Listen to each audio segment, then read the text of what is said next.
เอามาในคลิปต่อไปเนาะบัดนี้ตอนนี้เฮาสิไปปลูกข้าวโพดพี่น้องเนาะว้าลมก็แห้งพุ่นน่าจะเป็นลมที่ว่าต้านฝนบ่ให้ฝนตกเนาะกระตูบของเฮาก็สิไปแล้วบัดนี้ว้าลมแห้งอีดีเนาะน่าสิไปปลูกข้าวโพดบัดนี้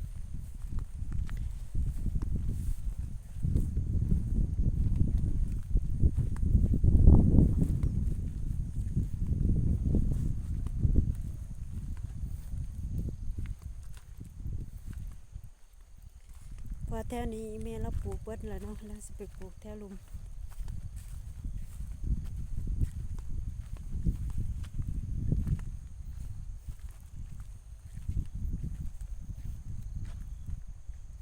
ปลูกข้าวโพดพอได้กินเนาะถ้าเกิดกะเอาบ่เกิดเฮากะบ่เอาเนาะบ่ฮู้ว่าแถวนี้เราปลูกแล้วหรือบ่เนาะ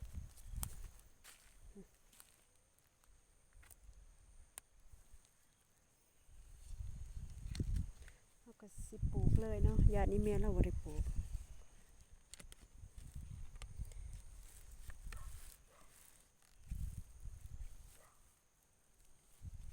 โอ้ขากล่องก็แก้ยากขนาด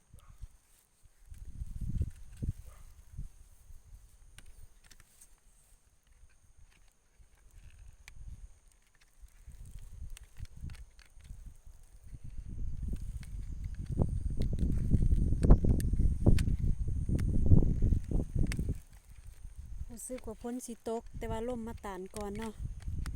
ก็เลยบ่ตกบัดนี้มันตกบ่ได้เด้มันคาลมแล้วพอตอนมาฝนก็เริ่มเม็ดหนึ่ง2 เม็ดแล้วพี่น้อง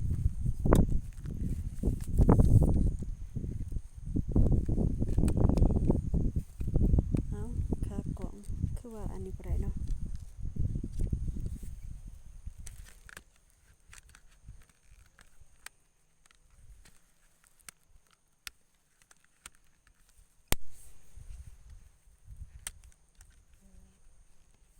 ก็ต้องแกะ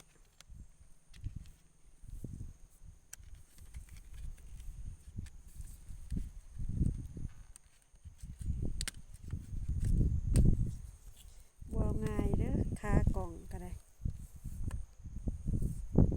ถ้าตั้งสูงบ่ได้เนาะเพราะว่ามื้อนี้ลมแห้ง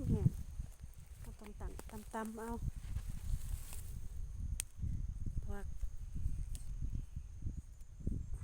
ยานลมเพราะว่าลมมันพัดแห้งแล้วมันสิปิวเนาะแล้วบัดนี้แล้วเราก็สิไปปลูกข้าวโพดบัดนี้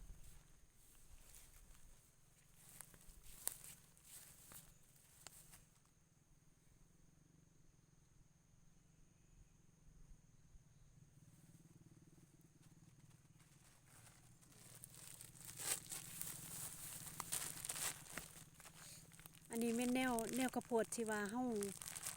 ซื้อมาแล้วก็มาตากไว้เนาะบ่ฮู้ว่าสิเกิดหรือบ่เพราะว่าแนวเฮาซื้อถุงนึงมันก็เบิดแล้วแล้วก็มีหอมปอก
จากเฮาปลูกบ่อนนี้แล้วเนาะบ่อนนี้ก็แล้วแล้วก็สิไปปลูกบ่อนไม้บัดนี้หาหม้องที่ว่างามๆ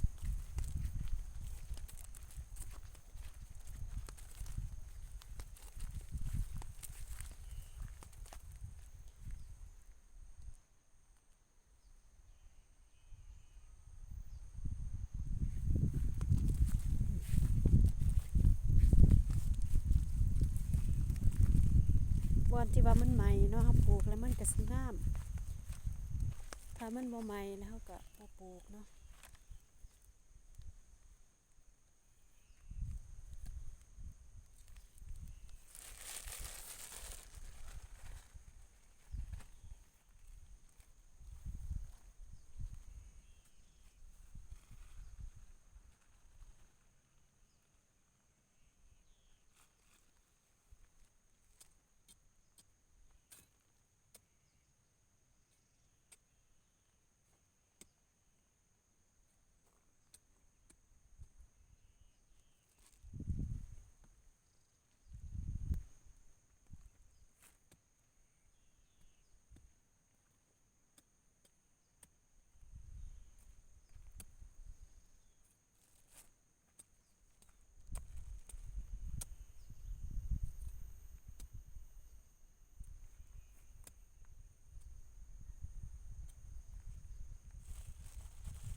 ไปเบิ่งบ่อนไม้อีกเนาะเพราะบ่อนนี้เฮาปลูกแล้วมีมันแน่เฮาปลูกเมื่อวานนี้เนาะข้าวโพดมันต้นมันดากครบมันแก้วสิไปเบิ่งบ่อนไม้มา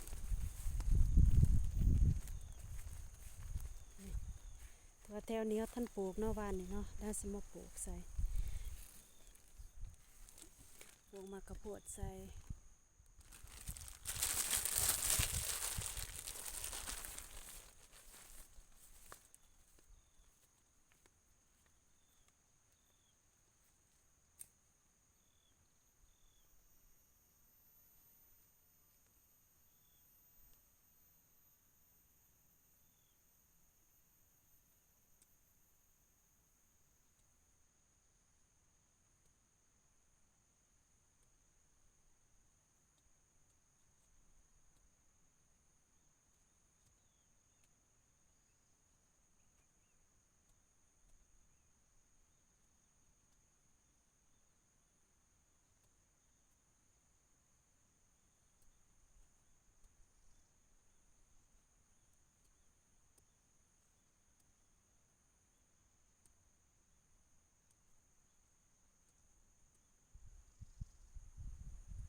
เมื่อย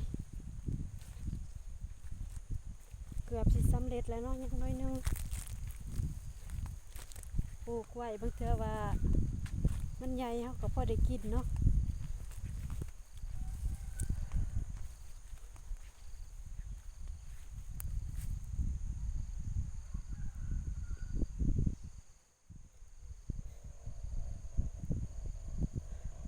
เมื่อย